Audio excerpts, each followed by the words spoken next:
Thank you very much. This is great to be with people I truly feel comfortable with. Please sit down.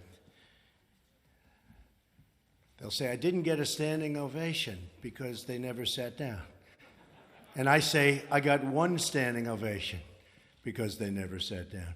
But I want to thank you all. I have great love for what you do and the way you do it.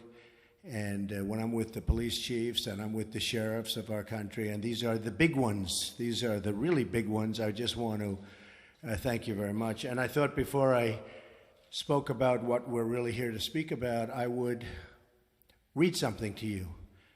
Because you could be a lawyer, or you don't have to be a lawyer. If you were a good student in high school or a bad student in high school, you can understand this. And it's really incredible to me that we have a court case that's going on so long. As you know, in Boston, we won it with a highly respected judge and a very strong opinion. But now we're in an area that, let's just say, they are interpreting things differently than probably 100% of the people in this room. I'd like to almost know, does anybody disagree when I read this? But I'm going to read what's in dispute, what's in question, and you'll see this. It's IN 8, 212F, 8 USC 1182F. Suspension of entry or imposition of restrictions by the president. Okay, now, this isn't just me. This is for Obama, for Ronald Reagan, for the president. And this was done, very importantly, for security, something you people know more about than all of us. It was done for the security of our nation, the security of our citizens, so that people come in who aren't going to do us harm. And that's why it was done. And it couldn't have been written any more precisely. It's not like, oh, gee, we wish it were written better. It was written beautifully. So just listen. Here's what it says. This is what they're arguing. Whenever the president finds that the entry of any aliens, okay, the entry of any aliens, or of any class of aliens, so any aliens, any class of aliens, into the United States. So the entry of people into the United States, let's say, just to be precise, of aliens into the United States. So any time, whenever the president finds that the entry of any alien or any class of aliens into the United States would be detrimental to the interests of the United States, right?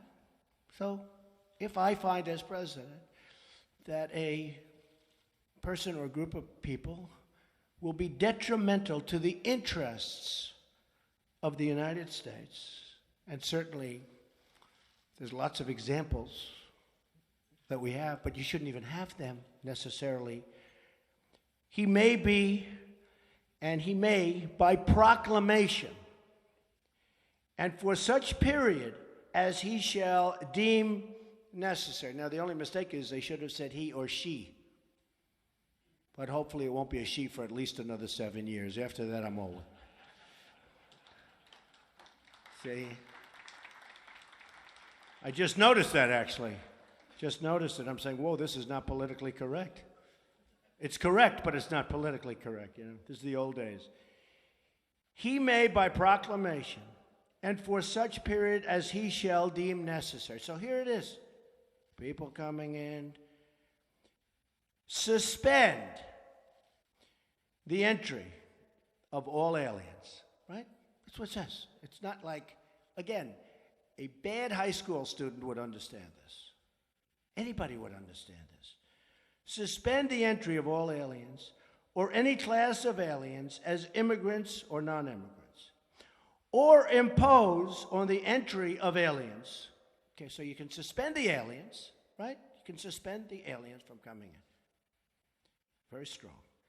Or impose on the entry of aliens any restrictions he may deem to be appropriate. Okay. So you can suspend, you can put restrictions, you can do whatever you want. And this is for the security of the country, which, again, you're the chiefs, you're the sheriffs. You understand this. And I listened to lawyers on both sides last night, and they were talking about things that had just nothing to do with it. I listened to a panel of judges, and I'll comment on that. I will not comment on the statements made by certainly one judge. But I have to be honest that if these judges wanted to, in my opinion, help the court in terms of respect for the court, they do what they should be doing.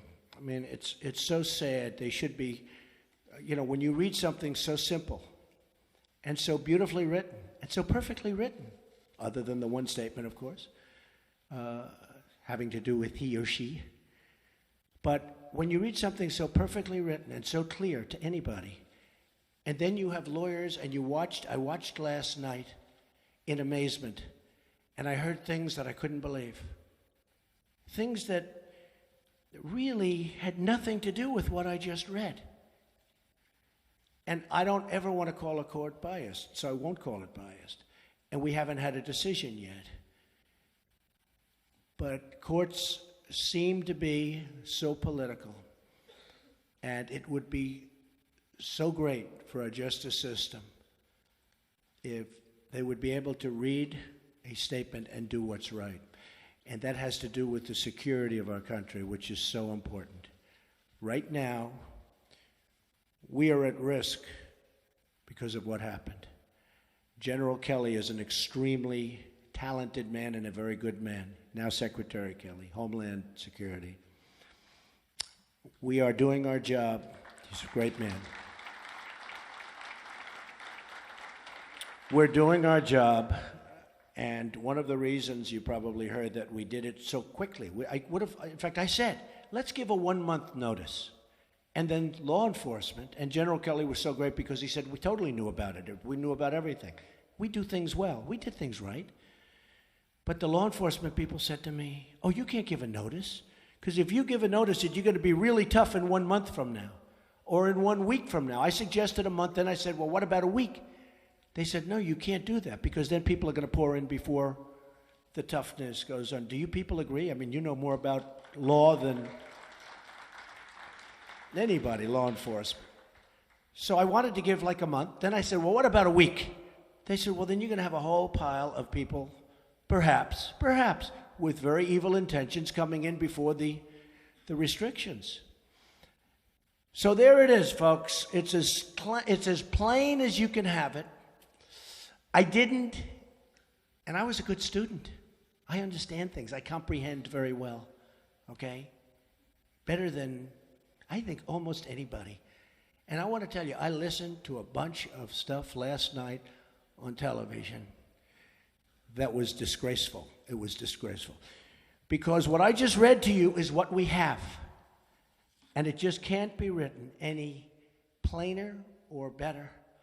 And for us to be going through this, and by the way, a highly, highly respected judge in Boston ruled very strongly in our favor. You heard that. In fact, I said to my people, why don't you use the Boston case? And there were reasons why they couldn't use the Boston case. This one came later, various reasons. But use the Boston case. And I won't read that, but there were statements made by that judge who, again, highly respected, that were right on. They were perfect. They were perfect. So I think it's sad. I think it's a sad day. I think our security is at risk today. And it will be at risk until such time as we are entitled and get what we are entitled to as citizens of this country, as chiefs, as sheriffs of this country. We want security. One of the reasons I was elected was because of law and order and security. That's one of the reasons I was elected. Also, jobs and lots of other things. But I think one of the strongest reasons is security. And they're taking away our weapons one by one. That's what they're doing. And you know it, and I know it, and you people have been very unhappy for a long period of time.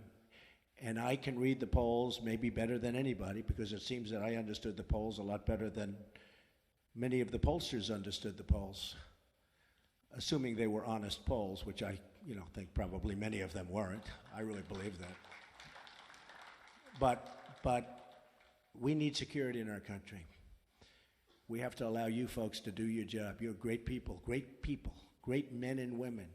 And we have to allow you to do your jobs. And we have to give you the weapons that you need. And this is a weapon that you need.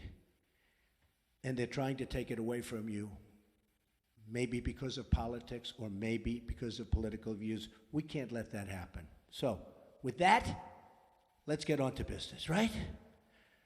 It's really something. Thank you.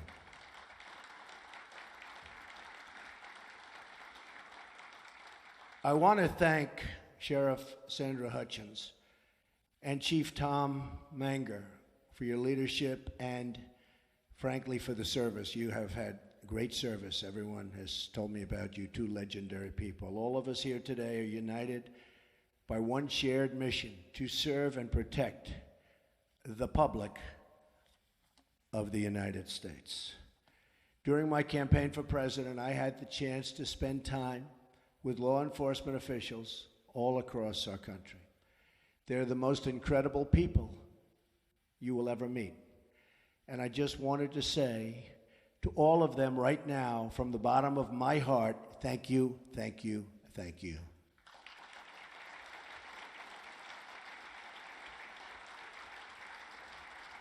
Thank you. There are many actions we in the federal government can take to help improve safety in your communities. But I believe that community safety begins with moral leadership. Our police officers, sheriffs, and deputies risk their lives every day, and they're entitled to an administration that has their back.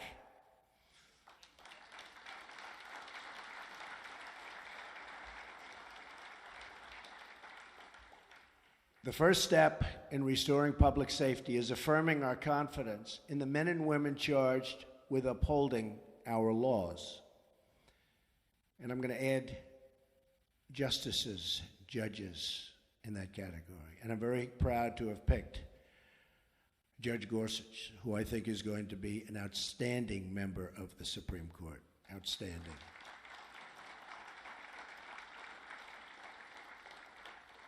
So I'd like to begin my remarks with a declaration issued to all of you and delivered to every member of the law enforcement community all across the United States. My message today is that you have a true friend in the White House. You have. I stand with you. I support our police. I support our sheriffs.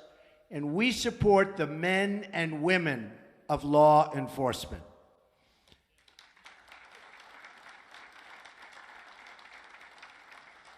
Right now, many communities in America are facing a public safety crisis.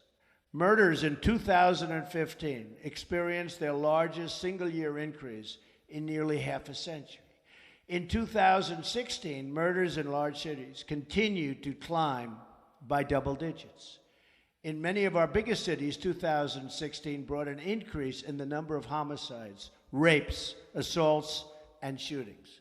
In Chicago, more than 4,000 people were shot last year alone, and the rate so far this year has been even higher. What is going on in Chicago? We cannot allow this to continue. We've allowed too many young lives to be claimed, and you see that. You see that all over. Claimed by gangs, and too many neighborhoods to be crippled by violence and fear. 60% of murder victims under the age of 22 are African American. This is a national tragedy, and it requires national action. This violence must end, and we must all work together to end it.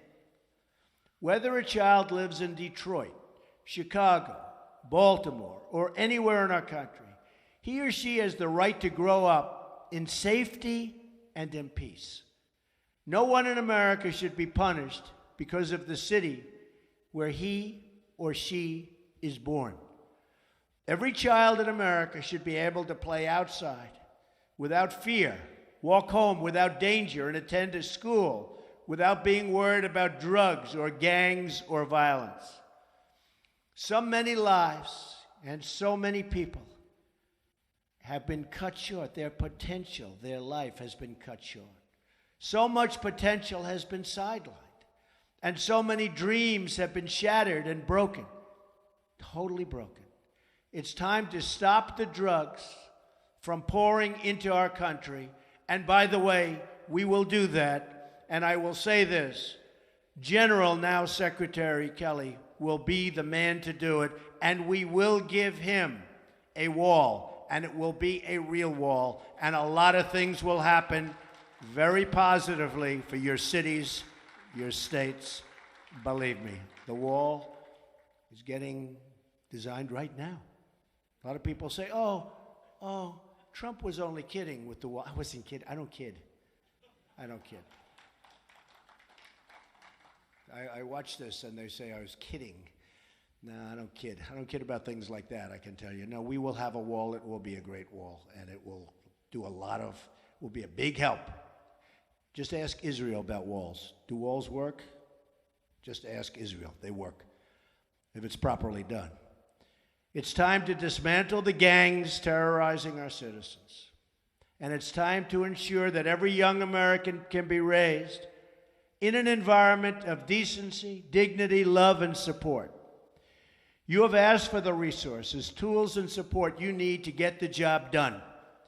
We will do whatever we can to help you meet those demands. That includes a zero-tolerance policy for acts of violence against law enforcement. We all see what happens. We all see what happens and what's been happening to you. It's not fair.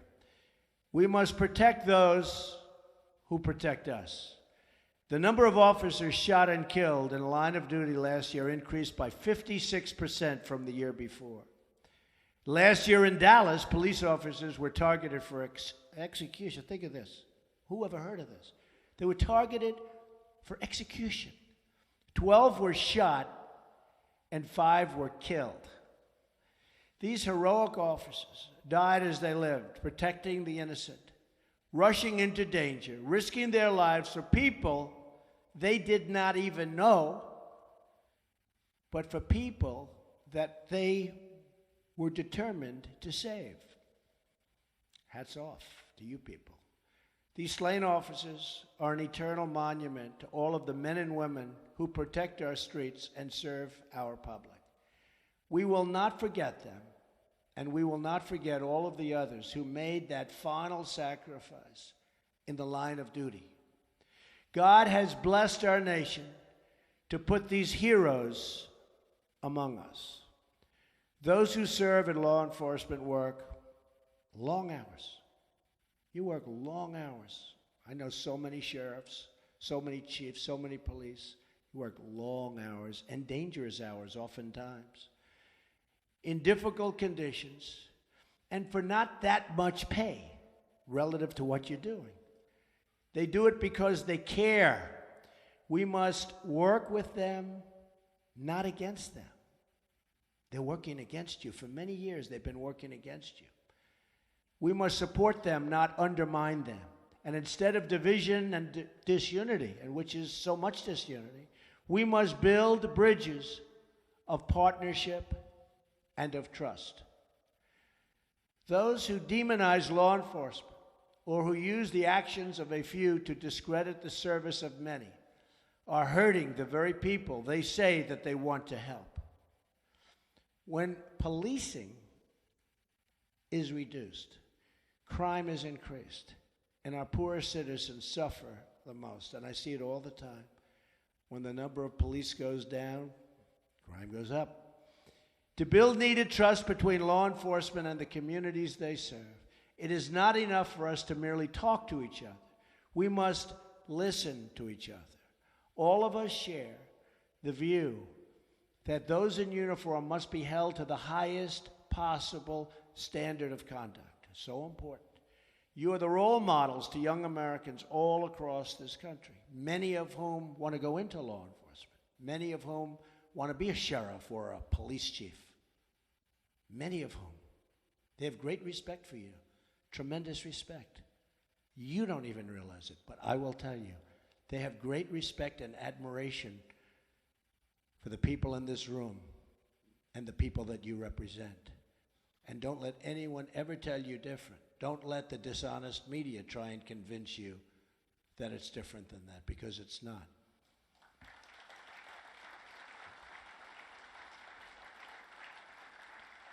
That is why our commitment to law and law enforcement also includes ensuring that we're giving departments the resources they need to train, recruit, and retain talent. As part of our commitment to safe communities, we will also work to address the mental health crisis. Prison should not be a substitute for treatment.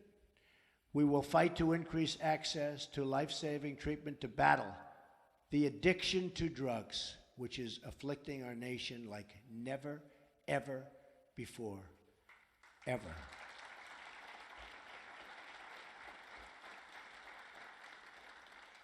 I've been here 2 weeks. I've met a lot of law enforcement officials. Yesterday, brought them into the Oval Office. I asked a group, what impact do drugs have in terms of a percentage on crime? He said 75 to 80%. It's pretty sad. We're going to stop the drugs from pouring in. We're going to stop those drugs from poisoning our youth, from poisoning our people. We're going to be ruthless in that fight. We have no choice. And we're going to take that fight to the drug cartels and work to liberate our communities from their terrible grip of violence. You have the power and knowledge to tell General Kelly, now Secretary Kelly, who the illegal immigrant gang members are. Now, you have that power because you know them. You're there. You're local. You know the illegals. You know them by their first name. You know them by their nicknames. You have that power. The federal government can never be that precise, but you're in the neighborhoods. You know the bad ones. You know the good ones. I want you to turn in the bad ones. Call Secretary Kelly's representatives, and we'll get them out of our country and bring them back where they came from, and we'll do it fast. You have to call up the federal government, Homeland Security, because so much of the problems, you look at Chicago and you look at other places, so many of the problems are caused by gang members, many of whom are not even legally in our country. And we will work with you on the front lines to keep America safe from terrorism, which is what I began this with. Terrorism, a tremendous threat, far greater than people in our country understand.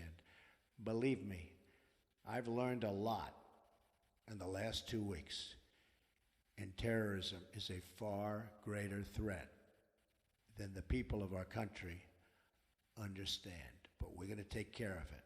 We're going to win. We're going to take care of it, folks. Let today be the beginning of a great national partnership. Let today serve as a great call to action. And let this moment represent a new beginning in relations between law enforcement and our communities. I want you to know the American public totally stands with you. I want you to know the American people support you. I want you to know how proud we are, truly proud to know you. We applaud your efforts. We thank you for your service. And we promise that you will always find an open door at the White House, an open invitation to our great cops and sheriffs nationwide. They're great people. You are great people. Thank you. God bless you, and God bless America. Thank you very much. Thank you. Thank you, everybody.